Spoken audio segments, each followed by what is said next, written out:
Last year we managed to kill our lawn. This video will chronicle how we went about bringing it back to life for under $6. Being first-time residents in Arizona, we hadn't experienced having a lawn that you'd have to transition from one type of grass, in this case Bermuda, to rye back and forth twice a year. As temperatures rose last spring, we noticed that the Bermuda did not. We only had a couple small sections of green grass.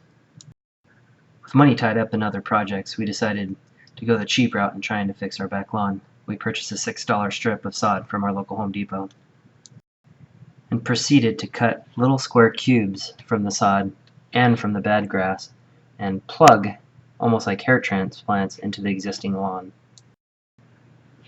6 months later, during the following spring, noticed some small improvements in the area where we had planted the plugs, but ultimately it still did not look very good. After watching some videos on YouTube, we decided to go ahead and try and plant runners. So in certain areas of the grass we had some pretty long Bermuda runners, and we snipped them off and installed them into the grass by taking a screwdriver, poking a hole, taking the bottom part of the runner, inserting it into the hole, then covering up the dirt with an effort of implanting enough of these that we could potentially start to see it grow back. In some YouTube videos, people showed quite a bit of success with this tactic. Ultimately, that was not something that worked very well for us. Here's a video clip 3 weeks after the original runner planting, where you can see quite clearly they've yellowed out and pretty much died. Except that's not entirely correct. They did later actually green up, but ultimately not a whole lot of grass grew from each of these runners that were planted, especially compared to the plugs. Seeing that the runners were not performing very well, we went ahead and got some more sod where we cut off into small chunks, maybe 6 inches by 4 inches, and with a knife, and then laid it on top of the dirt. Then we would trace that with a screwdriver, dig out the dirt to about 1 inch, 2 inches deep, and then simply placed the plug into the now vacant space in the dirt. Here's footage from a few weeks later where we came back to see how well the plugs were doing. As you can see, they definitely had expanded and grown a little bit compared to the image in the top right, but still had a ways to go.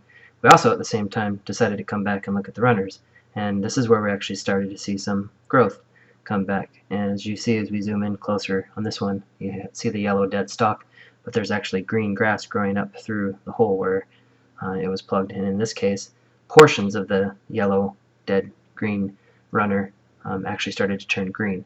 So ultimately the runners did come back to life, but compared to the plugs, didn't grow anything close and as fast. So definitely not the winner there. Here's some footage 3 weeks after, showing where we had seen some nice progress. So the 5 square patches have kind of joined together into one kind of large blob, and ultimately has started to spread out and cover other areas.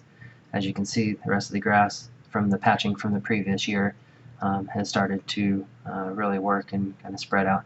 At the same time, there's plenty of areas where work is still needed. At this point, we were applying Milorganite as well as Arizona-specific blend of fertilizer. Outside of that, we were trimming with our Fisker's blade mower, which I'll show a clip right here. We set the mow height on the mower to just 1.5 inches.